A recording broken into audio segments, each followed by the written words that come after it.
नमस्कार किसान भाइयों, स्वागत है आपका आपके अपने पसंदीदा कार्यक्रम कृषि दर्शन में। हम फिर हाजिर हैं आपके सामने एक नए अंक के साथ। किसान भाइयों, आज आपको इस कार्यक्रम में दो महत्वपूर्ण जानकारियां दी जाएंगी। पहली दी जाएगी आपको उद्यानिकी फसलों में सिंचाई प्रबंधन किस तरह किया जाए, और फिर आप जानेंगे ज्वार में कीट प्रबंधन के बारे में। जैसा कि आप सभी जानते हैं किसान भाइयों कि जल है तो जीवन है, और हमारे कृषि व्यवसाय में तो जल प्रबंधन बहुत ज़रूरी है। कहीं अगर देखते हैं हम तो सूखा हो जाता है, कहीं देखते हैं तो हमारा जल भराव की स्थिति हो जाती है। संतुलन होना बहुत ज़रूरी है, और सिंचाई प्रबंधन का संतुलन तो अत्यंत आवश्यक है। किस तरह उद्यानिकी फसलों में सिंचाई प्रबंधन किया जाए, इसी विषय पर जानकारी देंगे हमारे डॉक्टर विजय अग्रवाल। वैज्ञानिक हैं आंचलिक कृषि अनुसंधान केंद्र पवारखेड़ा में। आइए देखते हैं उनकी ये जानकारी। नमस्कार किसान भाइयों। अभी हम बात करते हैं कि उद्यानिकी फसलों में किस प्रकार से सिंचाई प्रबंधन करना चाहिए। किसान भाइयों, जैसा कि हम सभी जानते हैं कि मध्य प्रदेश एक कृषि प्रधान राज्य है, और यहाँ पर उद्यानिकी फसलें बड़े व्यापक पैमाने पर ली जाती हैं। पूरे भारत में अगर बात करते हैं तो प्रदेश तीसरे स्थान पर आता है, और यहाँ पर लगभग 25 लाख हेक्टेयर में उद्यानिकी फसलों का उत्पादन होता है। सबसे ज़्यादा यहाँ पर हम लोग सब्जियों का उत्पादन करते हैं, फिर हम फलों की खेती करते हैं, मसालों की खेती करते हैं, और औषधीय सुगंधित पौधों की खेती और फूलों की खेती मध्य प्रदेश में व्यापक रूप से होती है। चूँकि आज के समय में बीजों की जो लागत है वो काफ़ी ज़्यादा हो गई है, इसके साथ साथ आज के समय में उत्पादन भी, जो हम किस्में लगाते हैं उसमें उत्पादन भी अच्छा हो गया है। तो इन सब चीज़ों को अच्छा उत्पादन लेने के लिए, अच्छी गुणवत्ता युक्त उत्पाद को तैयार करने के लिए आवश्यक होती है कि सिंचाई का सही ढंग से प्रबंधन किया जाए।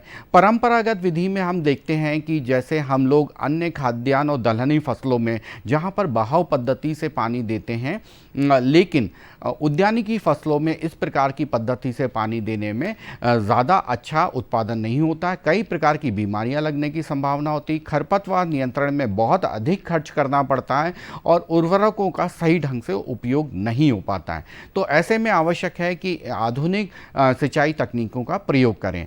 तो दो प्रकार का हो सकता है। एक तो हम सूक्ष्म सिंचाई पद्धति का प्रयोग करें। अगर हम सूक्ष्म सिंचाई पद्धति का प्रयोग नहीं कर पा रहे हैं तो हम इसमें जो हमारी परंपरागत विधि है उसमें सुधार करके हम इसका प्रयोग करें। बात करें अगर फलों की खेती में, तो जब हम फलों के उद्यान होते हैं, फलों के उद्यान में हम बहाव पद्धति की जगह पे अगर हम नाली बनाकर और नाली और क्यारी विधि से अगर पानी देते हैं तो उसमें पानी की बचत होती है, और पानी जो होता है पूरे बगीचे में फैलने की अपेक्षा सीधे पौधे में जहाँ पर क्यारी बनी है वहीं पर उसी जगह पर जाता है। इसी प्रकार से हम देखते हैं कि जब सब्जियों की बात करते हैं, चूँकि सब्जियों की जो खेती होती है इसमें हम क्यारी बनाकर ही उसमें सब्जियां लगाते हैं, या फिर उठे हुए जो मेड़ होती है उसके ऊपर ही हम पौधे को लगाते हैं। तो इसमें मेड़ नादी विधि से भी हम पानी को दे सकते हैं, लेकिन वैज्ञानिक दृष्टि से सब्जियों की खेती में हमेशा टपक सिंचाई पद्धति का प्रयोग करना ज़्यादा लाभदायक होता है। अब टपक सिंचाई पद्धति हम कौन कौन सी सब्जियों में ले सकते हैं, इस बात को भी हमें जानना आवश्यक है। टपक सिंचाई पद्धति हम जो भी दूर दूर फसलें लगाते हैं, जैसा कहना चाहिए, हम इसमें टमाटर हुआ, मिर्च हुआ, बैगन हुआ, इनमें हम लगा सकते हैं। आज के समय में वर्तमान में आलू और लहसुन जैसी फसलों में भी टपक सिंचाई पद्धति का बहुत अधिक उपयोग हो रहा है। इसके अलावा जितनी भी पत्तेदार सब्जियां होती हैं, चाहे वो मेथी है, पालक है, इनमें या बथुआ है, इसके अलावा जो जड़ वाली फसलें होती हैं जैसे गाजर, मूली, इनमें भी हम ड्रिप इरिगेशन के माध्यम से पानी दे सकते हैं। इसके अलावा आज के समय में मिनी स्प्रिंकलर और माइक्रो स्प्रिंकलर भी काफ़ी ज़्यादा चलन में आ गए हैं। तो बहुत सारी फसलें जो बहुत कम दूरी पर लगाई जाती हैं, जैसे प्याज हुआ, लहसुन हुआ, इन या पत्तेदार सब्जियां हुई, चूँकि ये बहुत पास पास लगाई जाती हैं, तो ड्रिप के माध्यम से इनमें पानी देने की अपेक्षा अगर हम मिनी स्प्रिंकलर या माइक्रो स्प्रिंकलर का प्रयोग करते हैं तो इससे पानी की तो बचत होती है, साथ ही साथ इसमें जो गुणवत्ता होती है वो ज़्यादा अच्छी होती है, यानी जो उत्पाद होता है वो बहुत अच्छा इसमें निकल कर आता है। इसका एक और फ़ायदा होता है टपक सिंचाई का कि इसमें उर्वरकों को भी घुलनशील अवस्था में वेंचुरी के माध्यम से पौधों की जड़ों के पास सीधे पहुंचाया जाता है, जिससे इसमें उर्वरकों का प्रयोग हमको कम पड़ता है।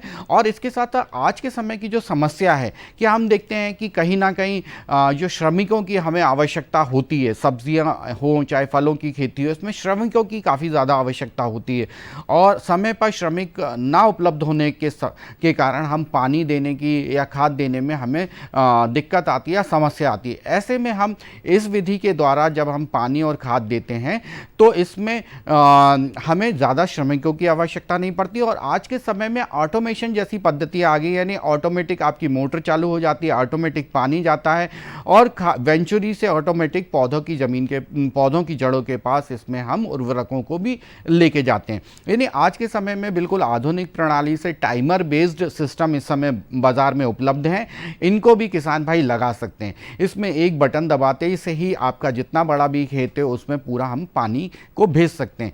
इस समय इसमें और आधुनिकीकरण हुआ है, इसमें आप जगह जगह पर पौधों की जो जल मांग होती है, क्योंकि हमें सारे पौधों की जल मांग लगभग मालूम होती है, तो जल मांग के अनुसार आजकल बाजार में सेंसर आते हैं, सेंसर को भी जगह जगह पर लगाकर उसके माध्यम से हमें मालूम चल जाता है कि पौधों को कब जल की आवश्यकता है, सिंचाई जल की आवश्यकता है, उस हिसाब से सिस्टम को हम इसमें ऑपरेट कर सकते हैं।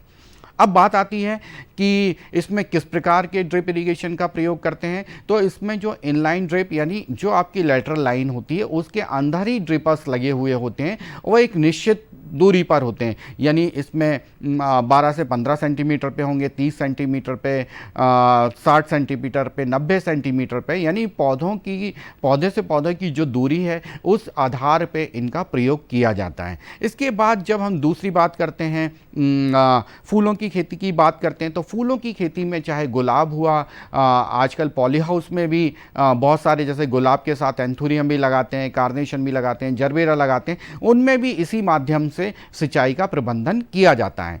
अब हम बात करें फलों की बात करते हैं, तो फलों की खेती में ड्रिप इरिगेशन बहुत ज़्यादा महत्वपूर्ण हो जाता है, क्योंकि जब हम इसमें आप देखते हैं कि 1 हेक्टेयर में 40 से लेके 300 साढ़े 300 पौधे लगे होते हैं और 300 साढ़े 300 पौधे जब लगाते हैं और जब हम पानी देते हैं तो पूरे खेत में पानी, बहाव पद्धति से जब पानी देते हैं तो पूरे खेत में पानी भरा रहता है और हमको पौधों में पानी देना है 300 और साढ़े 300 में। तो ऐसे में टपक सिंचाई या ड्रिप इरिगेशन के माध्यम से जो इसमें ड्रिपर्स लगे रहते हैं पौधों की जड़ों के पास लगे रहते हैं और ये पौधों की उम्र के हिसाब से उधर पर ड्रिपरों की संख्या रहती है और ड्रिपरों से जो डिस्चार्ज रहता है वो पौधों की उम्र के हिसाब से रहता है, पौधों की जल मांग के हिसाब से रहता है। जहां पर हम देखते हैं सब्जियों में इनलाइन ड्रिपर का यूज़ होता है, लेकिन इसमें जो होता है फलों की खेती में जब ड्रिपर और सिंचाई प्रबंधन करते हैं तो ऑनलाइन ड्रिपर्स होते हैं, यानी जो ड्रिप लाइन की जो लेटरल्स होती है उसके ऊपर ड्रिपर्स लगे रहते हैं और इनका जो डिस्चार्ज रेट होता है या जल निकासी की दर होती है वो पौधों की उम्र के हिसाब से ही हमको इसमें लगवाना चाहिए।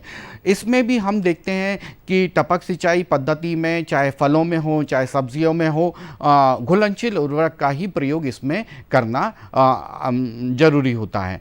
इसके बाद अब बात करें कि इसके और क्या फ़ायदे होते हैं। इसमें एक तो हमको लेबर कम लगती है, श्रमिक की आवश्यकता कम होती है, खरपतवार नियंत्रण में बहुत ही सुविधा होती है, क्योंकि अगर ड्रिप के साथ मल्चिंग भी हम लगा देते हैं, प्लास्टिक मल्चिंग का प्रयोग करते हैं, तो ना के बराबर पौधों की थालों में या पौधों की जड़ों के पास या पौधों की जो हमने कतार लगाई है उसमें खरपतवार नहीं होते हैं। तीसरा फ़ायदा होता है जो हम उर्वरक दे रहे हैं वो वाष्पन नहीं होता है या वातावरण में भाप बन के नहीं उड़ते हैं, तो पूरी क्षमता में पौधे इसका उपयोग इसमें कर पाते हैं। तो इस प्रकार से इसके कई सारे फ़ायदे होते हैं। चूँकि इसमें थोड़ा सा लागत इसमें जो होती है वो अधिक होती है। अगर सब्जियों की बात करें तो 1 से 1.5 लाख रुपए हेक्टेयर के बीच में इसकी लागत आती है, वहीं फलों में 40 से 50 हज़ार रुपये के बीच में इसकी लागत आती है। इस लागत को ध्यान में रखते हुए भारत सरकार की जो प्रधानमंत्री कृषि सिंचाई योजना के अंतर्गत पर ड्रॉप मोर क्रॉप है, इसके अंतर्गत राज्य सरकार के माध्यम से किसान भाई इसका फ़ायदा ले सकते हैं। ऑनलाइन इसका पंजीयन कराकर इस विधि का उपयोग कर सकते हैं और इसमें लगभग 45 से 55% तक का अनुदान किसान भाइयों को मिलता है। तो किसान भाइयों, उद्यानिकी फसलों में आप ध्यान रखें कि बहाव पद्धति से पानी ना देके आप आधुनिक जो सिंचाई पद्धति है उनका प्रयोग करें। इससे न केवल पानी की बचत होगी, श्रम की बचत होगी, साथ ही साथ हमारी जो लागत है वो भी कम होगी और गुणवत्ता युक्त उत्पादन हमको इसमें प्राप्त होगा। कार्यक्रम में वक्त है एक छोटे से अंतराल का, बस अभी उपस्थित हुए।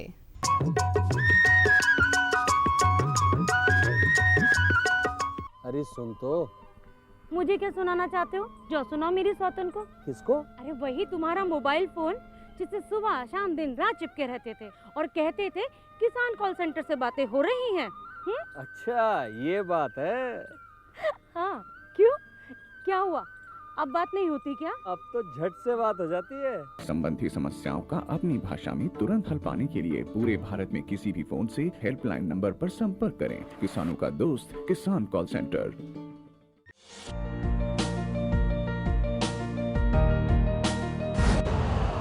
यूरिया का स्वदेशी उत्पादन 70 लाख टन बढ़ाने के लिए 6 उर्वरक संयंत्रों का उद्धार किया जा रहा है।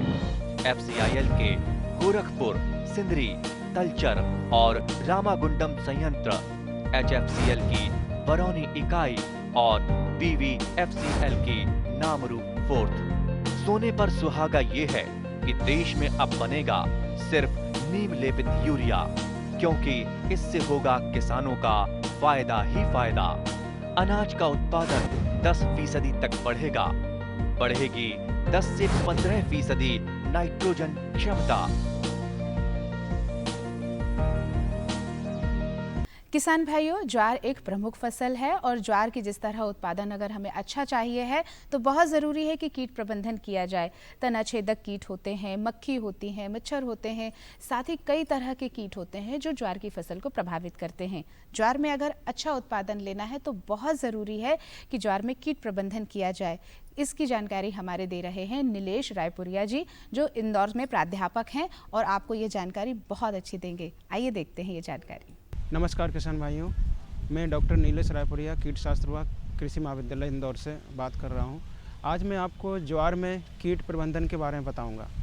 चूँकि ज्वार एक बहुत ही महत्वपूर्ण क्रॉप है जिसमें आजकल हम माननीय प्रधानमंत्री मोदी जी भी मिलेट का प्रचार कर रहे हैं कि मिलेट ज़्यादा से ज़्यादा हो, स्मॉल मिलेट, बिग मिलेट, तो इसमें ज्वार भी आती है। तो ज्वार में कीट प्रबंधन के बारे में आज बहुत ही इम्पोर्टेंट बातें बताना चाहूँगा।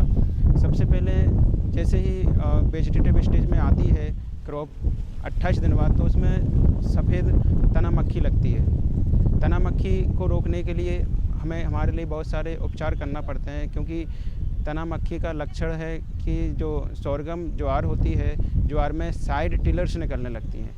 साइड टिलर्स मतलब पार्श्व शाखाएँ। पार्श्व शाखाएँ निकलने की वजह से ज्वार ख़राब हो जाती है और उसकी ग्रोथ रुक जाती है। ग्रोथ रुकने की वजह से हमें इसको कंट्रोल करना ज़रूरी है, जिससे कि हम इस पर ज्वार की अच्छी पैदावार ला सकें। तो जो तना मक्खी होती है उसकी रोकथाम के लिए हमें सीड उपचार, बीज उपचार करना चाहिए। बीज उपचार इमिडाक्लोपिड से कर सकते हैं, फोरेट से का स्प्रे फोरेट से कर सकते हैं। जो तना मक्खी होती है उसमें जो सबसे जैसे ही 28 दिन बाद 28 दिन होंगे तो तना मक्खी का प्रकोप हाईली बढ़ जाता है। तो हम देख सकते हैं कुछ क्रॉप में साइड पार्श्व शाखाएँ निकलने लगती हैं, जैसे ये जो तना है मेन स्टेम, तो इसमें इसके अंदर से पार्श्व शाखाएँ निकलने लगती है। इसका मतलब है कि इसमें ज्वार का इन्फेस्टेशन बढ़ गया है 28 दिन बाद। तो इसकी रोकथाम के लिए हमें अर्ली बुआई करनी चाहिए, यानी कि अगेती बुवाई, और सीड रेट बढ़ाना चाहिए। ये दो चीज़ें करने से इस सूट फ्लाई जो तना मक्खी उस पर कंट्रोल किया जा सकता है। इसके बाद सेकंड जो दूसरा इंसेक्ट आता है वो है स्टेम बोरर। स्टेम बोरर तने के अंदर लगने वाला एक कीड़ा होता है, उसको स्टेम बोरर कहा जाता है। तो इसके रोकथाम के लिए हमें इसकी लक्षण ये है कि जो तना होता है मेन तना के बीच में से सूखा एक डेड हेड बन जाता है, यानी मृत हृदय बोलते हैं जिसको। तो वो डेड हेड बहुत आसानी से निकल जाता है। इसके स्टेम बोरर के लक्षण ये 45 दिन बाद आता है। तो आप इसके रोकथाम के लिए हम एक तो पौधे को उखाड़ सकते हैं, ये मेन रीज़न है। इसके अलावा हम फोरेट 10G से जो है ना बीज उपचार कर सकते हैं। तो ये तना जो स्टेम बोरर है उसकी रोकथाम के उपाय हैं। इसके बाद जब हम फ्लावरिंग के स्टेज में आते हैं, जब फूल आते हैं, फूल के समय ईयरहेड बग और ईयरहेड बॉर्म लगता है। तो ईयरहेड बग और बॉर्म जो होते हैं उसमें क्या होता है, फूल के समय, फूल आने के समय बग जो सकिंग पेस्ट, रस चूसक पेस्ट होता है, उसका प्रकोप देखने को मिलता है। इसके प्रकोप की वजह से फूल जो है ना सही नहीं आते हैं और जो फ्रूटिंग फल होते हैं वो भी बेकार हो जाते हैं। तो ये ईयरहेड बग बॉर्म के लक्षण हैं जिसको हम कंट्रोल कर सकते हैं। इसके बाद हम, जैसे हमने आपको बताया था स्टेम बोरर का इफ़ेक्ट, तो स्टेम बोरर में क्या होता है, जैसे ये डेड हेड है, ये है प्लांट, तो ये डेड हेड, ये देखो आसानी से निकल गया है, ये स्टेम बोरर का इन्फेस्टेशन है, स्टेम बोरर का संक्रमण है।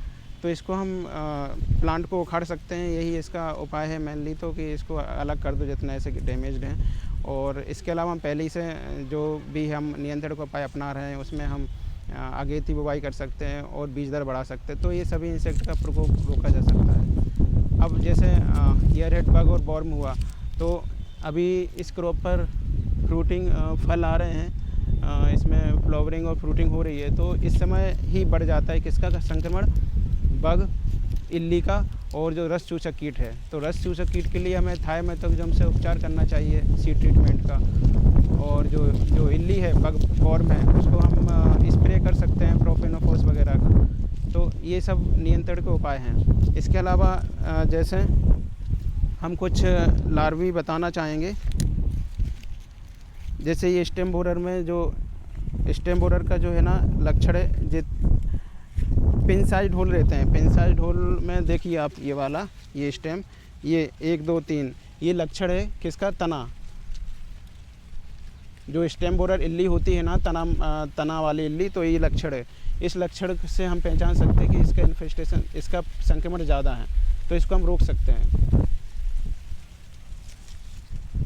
इसके अलावा कई सारी प्रैक्टिसेस हैं जो हमें, जब हम सोरगम को बोते हैं उसको हम पहले ही से हम सीड ट्रीटमेंट और उसका सीड ट्रीटमेंट के बाद अगेती बुवाई, ये सब यदि हम टाइम से करें सोरगम ज्वार की, तो फिर हम इसमें सभी डिसीज़ वगैरह और इंसेक्ट पर कंट्रोल पा सकते हैं। इसके अलावा हम आपको कुछ और भी बताना चाहेंगे, और भी प्लांट, जैसे कि ये है, ये जो तना जो बोरर है उसका लक्षण ये भी है। देखिए आप, इसमें अंदर जो एक्सक्रीटा है बेकार, जो तना टूट गया है, तो ये भी स्टेम बोरर का कैरेक्टर है। इसको हम नियंत्रण कर सकते हैं फोरेट 10G डालकर, सीड ट्रीटमेंट, सॉइल ट्रीटमेंट करके।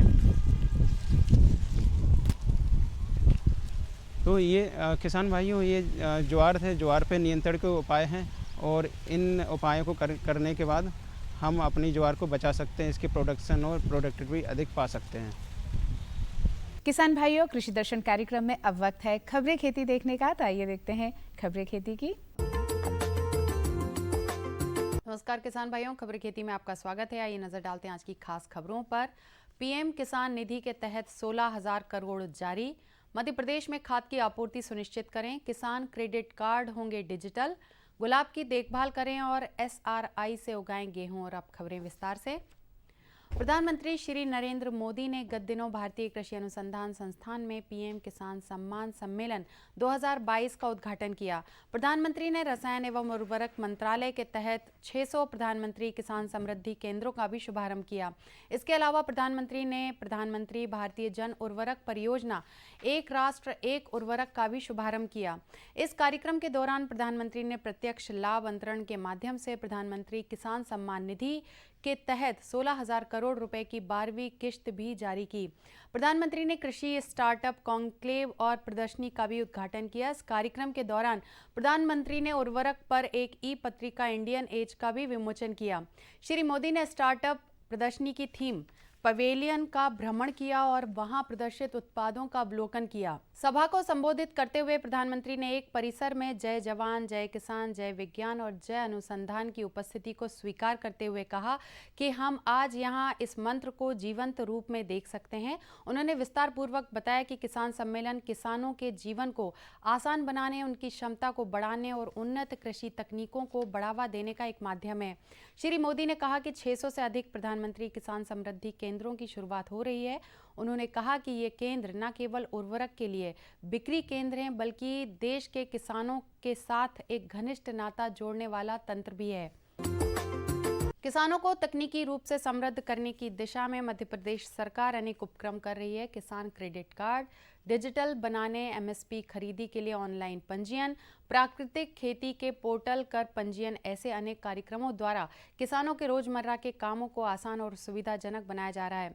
मध्य प्रदेश में राजस्व विभाग की सहायता से किसानों को ऋण प्रदान करने के उद्देश्य से बनाए गए किसान क्रेडिट कार्ड के एंड टू एंड कंप्यूटरीकरण की पद्धति लागू की गई है। पद्धति के कंप्यूटरीकरण के केसीसी ऋण देने की प्रक्रिया को डिजिटल बनाया जाएगा, जो अधिक सुगम और किसानों के अनुकूल होगी। यह बात राजस्व मंत्री श्री गोविंद सिंह ने कही।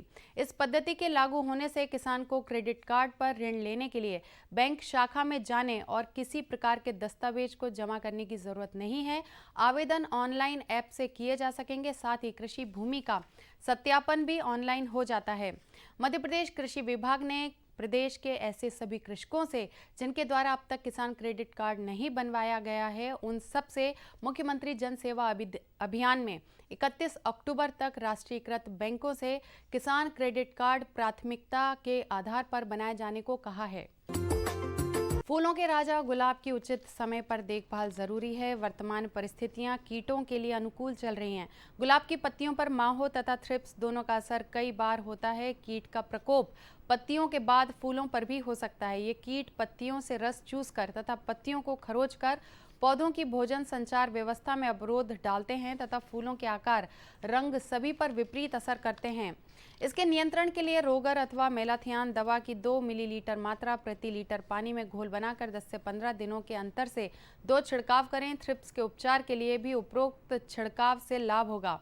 रोगर की उपलब्धता नहीं होने पर मेटासिस्टॉक्स 1 मिलीलीटर प्रति लीटर पानी में घोल बनाकर 10 से 15 दिनों के अंतर से 2 छिड़काव करें। इससे गुलाब स्वस्थ और सुंदर बनेगा। एसआरआई विधि से खेती करने पर कम बीज दर 25 किलोग्राम प्रति हेक्टेयर लगता है और उपज 2 से 3 गुना बढ़ जाती है। पौधों के बीच 20 सेंटीमीटर कतार से कतार की दूरी तथा 20 सेंटीमीटर पौधे से पौधे की दूरी रखी जाती है। 2 से 3 बार खरपतवार निकासी एवं वीडर से कुदाली से की जाती है। फसल की देखभाल सामान्य गेहूं की फसल की तरह की जाती है। गत वर्षों में भारत के हिमाचल प्रदेश, उत्तराखंड, मध्य प्रदेश, बिहार, उत्तर प्रदेश में जिन किसानों ने इस विधि से गेहूं की खेती की है, उनकी उपज में वृद्धि हुई है। खेत की तैयारी सामान्य गेहूं की तरह की जाती है। गोबर खाद 50 क्विंटल अथवा 50 क्विंटल केंचुआ खाद प्रति हेक्टेयर क्षेत्र में प्रयोग करें। बीजों को 20 सेंटीमीटर की लाइन से लाइन की दूरी पर लगाया जाता है। बीज से बीज की दूरी 20 सेंटीमीटर रखी जाती है। इसके लिए एक पतले कुदाल या देसी हल से 20 सेंटीमीटर की दूरी पर 2.5 से 3.70 सेंटीमीटर गहरी नाली बनाते हैं और 20 सेंटीमीटर की दूरी पर 2 बीज डालते हैं। इसके बाद मिट्टी से ढक देते हैं। जिस जगह बीज अंकुरित नहीं होता वहां 7 दिन बाद नया बीज लगा दें। बुवाई के 15 दिनों के बाद एक सिंचाई देना ज़रूरी है, क्योंकि इसके बाद पौधे में नई जड़ें आना शुरू हो जाती हैं। सिंचाई के बाद 100 किलोग्राम यूरिया एवं 10 किलोग्राम वर्मी कंपोस्ट को मिलाकर प्रति हेक्टेयर क्षेत्र में मिलाकर छींट दें। सिंचाई के 2 से 3 दिन बाद जब खेत चलने लायक हो जाए तो पतले कुदाल या कोनो वीडर चलाकर मिट्टी को कतारों के बीच ढीला करें।